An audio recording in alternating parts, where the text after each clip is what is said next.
Kabupaten Sinjai mempunyai potensi sumber daya perikanan yang tersebar di 3 wilayah meliputi laut, pesisir, dan darat.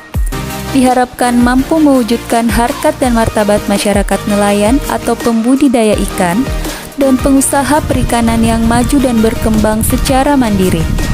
Dengan semangat otonomi daerah, Kabupaten Sinjai diharapkan lebih dapat mengatur dan memanfaatkan sumber daya hayati perikanan di wilayahnya dalam upaya lebih meningkatkan kesejahteraan nelayan, pembudidaya ikan, dan pengusaha perikanan yang lebih maju dan sejahtera.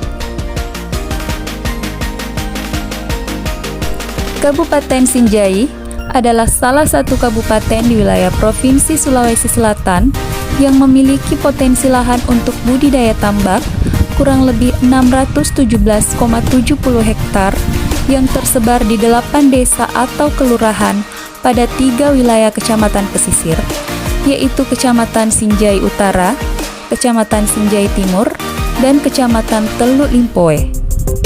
Dengan luas pemeliharaan seluas 555,43 hektar untuk tambak, 106,41 hektar untuk kolam, 273,5 hektar untuk sawah, dan 396,90 hektar untuk budidaya laut.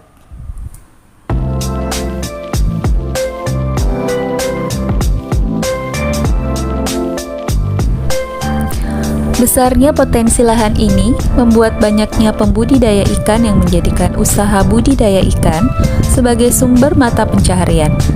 Para pembudidaya ikan kemudian ada yang tergabung di dalam suatu wadah yang disebut pokdakan atau kelompok pembudidaya ikan.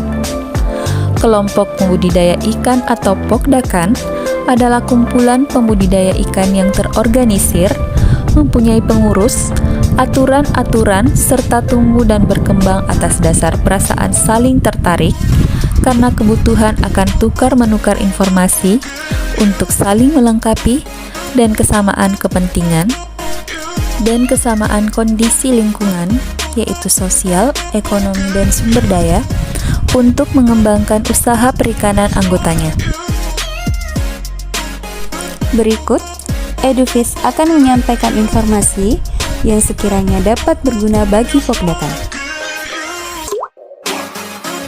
Berikut informasinya kami rangkum. Kartu Kusuka adalah kartu identitas pelaku usaha kelautan dan perikanan di Indonesia yang dikeluarkan oleh Kementerian Kelautan dan Perikanan Republik Indonesia. Manfaat Kartu Kusuka yaitu memudahkan pelaku usaha perikanan dalam mengakses transaksi online, memudahkan akses pembiayaan kredit usaha rakyat, dan sebagai prasyarat dalam mendapatkan berbagai kemudahan. Untuk mendapatkannya, Anda dapat dibantu oleh penyuluh perikanan Anda. Selanjutnya, kita beralih pada sertifikasi cara budidaya ikan yang baik atau biasa disingkat dengan CBIB. Sertifikasi CBIB bagi pembudidaya memiliki beberapa manfaat. Di antaranya adalah meningkatkan kepercayaan konsumen, melindungi konsumen, produk bersertifikasi, keamanan pangan, pencatatan proses atau produk budidaya, dan peningkatan daya saing. Pengajuan permohonan sertifikasi CBIB dilakukan oleh unit pembudidaya ikan, baik secara perorangan, kelompok pembudidaya atau pokdakan, maupun badan usaha dengan ketentuan sebagai berikut. Permohonan sertifikasi CBIB ditujukan kepada Kepala Dinas Kelautan dan Perikanan Provinsi, dilengkapi dengan dokumen administrasi, dan ditembuskan kepada Kepala Dinas Perikanan Kabupaten atau Kota. Dokumen administrasi dan persyaratan pemohon dapat dilihat pada slide berikut ini. Selanjutnya kita beralih ke APIK. Apa itu APIK? Asuransi Perikanan bagi Pembudidaya Ikan Kecil atau APIK adalah salah satu upaya yang diharapkan mampu melindungi pembudidaya ikan dari risiko kerugian nilai ekonomi usaha akibat gagal panen, sehingga pembudidaya ikan tetap memiliki modal kerja untuk penebaran siklus berikutnya. Selain itu, dengan adanya asuransi perikanan, diharapkan usaha pembudidaya ikan semakin diminati oleh lembaga pembiayaan karena sudah terdapat mitigasi risiko kegagalan usaha. APIK memberikan jaminan atas hilang atau rusaknya sarana pembudidayaan ikan antara lain benih atau benur, pakan, pupuk, obat ikan, dan kolam atau tambak yang menyebabkan kerugian atau kegagalan pada usaha pembudidayaan ikan. Santunan diberikan apabila menimbulkan kehilangan, kematian, dan atau kerusakan sarana pembudidayaan ikan mencapai sama dengan atau lebih dari 50%. Kerugian atau kegagalan usaha tersebut disebabkan oleh faktor bencana alam atau wabah penyakit ikan.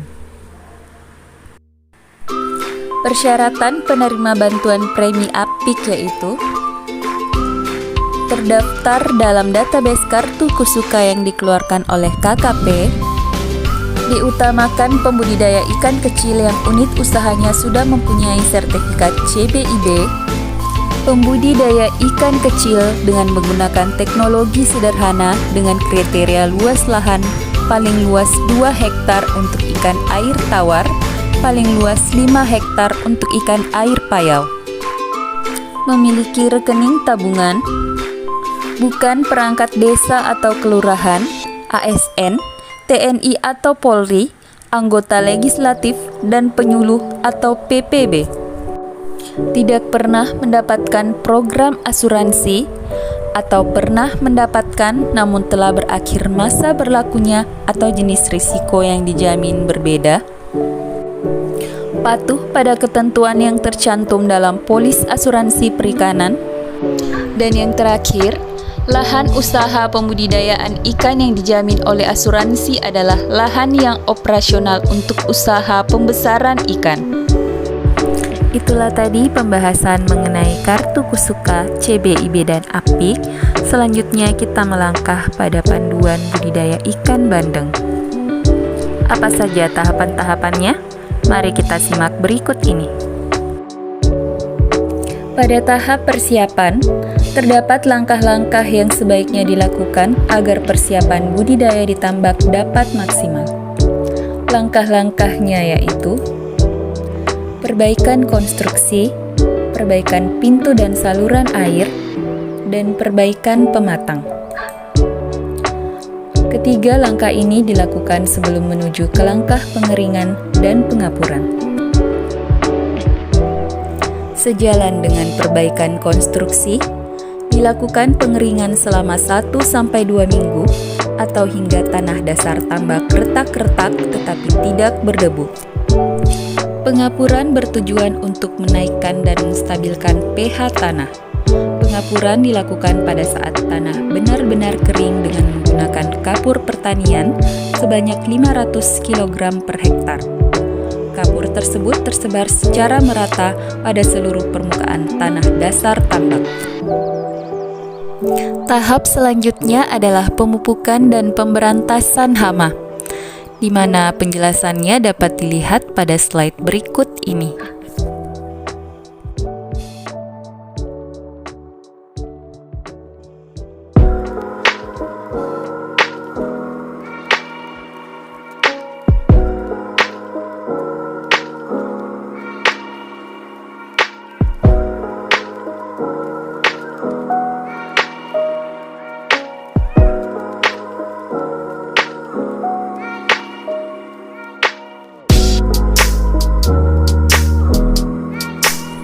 Sekarang kita beralih pada tahapan penebaran nener dan pemberian pakan.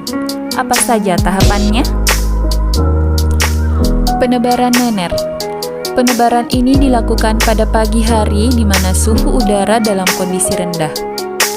Bandeng yang ditebarkan berkisar antara 3.000 sampai 5.000 ekor per hektar. Sebelum ditebar, Terlebih dahulu dilakukan aklimatisasi suhu dan salinitas air tambak dengan cara menempatkan nener dalam suatu wadah. Kemudian air tambak dimasukkan sedikit demi sedikit ke dalam wadah tersebut sehingga suhu dan salinitas air dalam wadah menjadi sama dengan kondisi air tambak. Setelah itu, nener dapat ditebar secara hati-hati agar tidak mengalami stres dan kematian. Selanjutnya, pemberian pakan.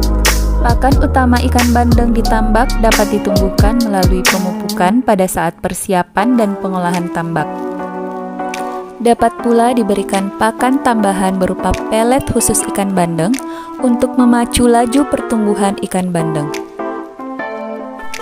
Selanjutnya kita beralih pada pengelolaan kualitas air dan pemanenan. Selama masa pemeliharaan berlangsung, pengamatan kondisi tambak dilakukan terus-menerus.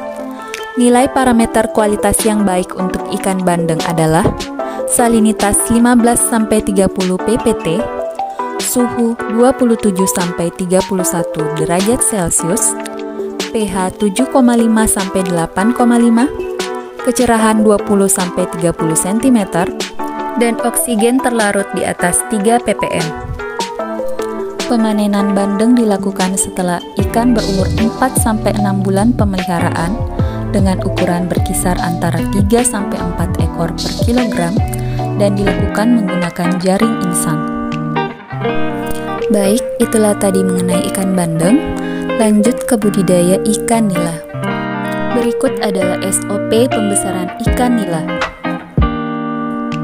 Pemeliharaan ikan nila terdiri atas beberapa tahapan prosedur. Tahap pertama yaitu persiapan lahan, di mana ikan nila dapat dibudidayakan di kolam air tenang, tambak air payau, dan keramba jaring apung. Selanjutnya tahap penebaran ikan, pemberian pakan, monitoring kesehatan ikan dan lingkungan, dan tahap pemanenan.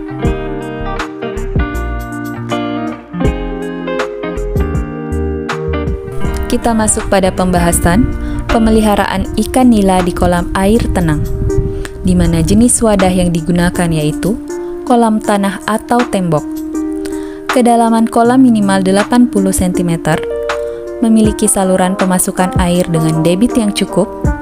Lahan yang akan digunakan dipersiapkan dengan melakukan pengeringan, perbaikan pematang jika terdapat kerusakan, pengapuran dan pemupukan jika diperlukan, serta pengisian air kolam dengan melakukan penyaringan air masuk guna menghindari masuknya sampah dan ikan-ikan predator.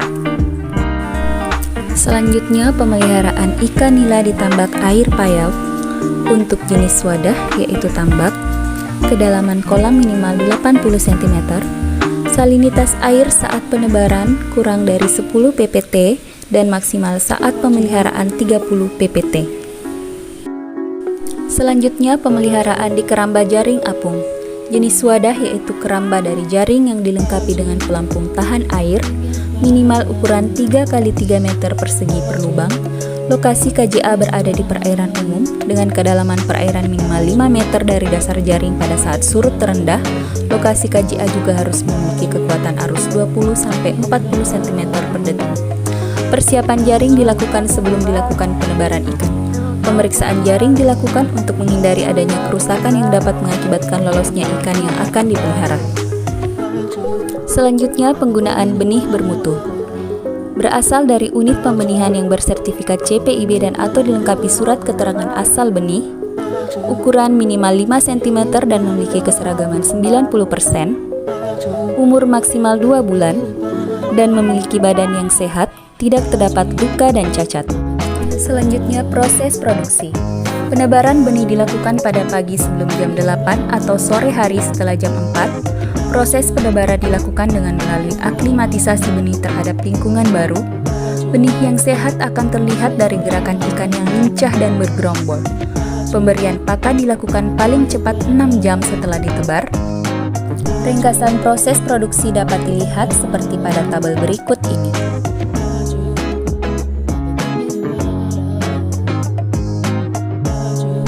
Kita lanjut pada pengelolaan pemberian pakan.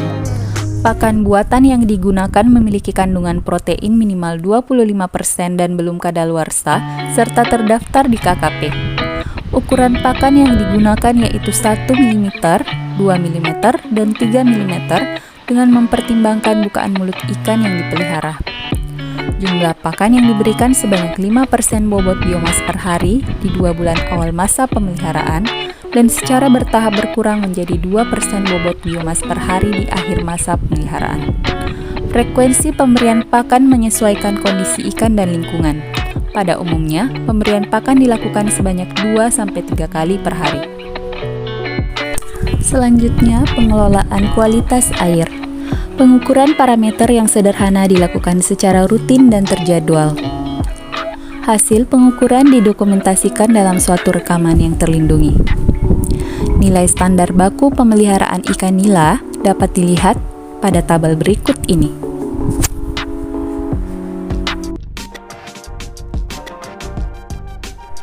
Kematian pada ikan nila kerap terjadi di awal masa pemeliharaan. Penggunaan vitamin C dapat juga dilakukan pada awal pemeliharaan. Pengendalian penyakit dilakukan melalui pengamatan visual terhadap kondisi benih. Perubahan perilaku berenang ikan yang menyendiri dan nafsu makan yang berkurang, serta warna tubuh ikan yang berwarna gelap pada nila hitam, menjadi indikasi adanya serangan patogen. Terkadang, tubuh dan sirip ikan juga mengalami luka-luka. Komunikasikan dengan tenaga pendamping terkait gejala penyakit yang timbul serta penanganannya. Pada pemanenan ikan dilakukan jika ukuran ikan telah memasuki ukuran panen. Pada distribusi ikan konsumsi dalam kondisi hidup dilakukan dengan menggunakan kantong plastik atau drum plastik, sementara pada pengangkutan ikan segar dilakukan dengan menggunakan styrofoam atau drum dengan penambahan es batu dalam kemasan.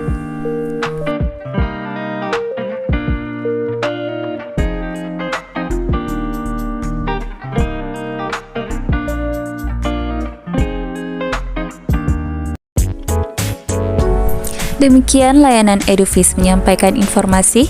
Terima kasih telah menonton. Semoga bermanfaat.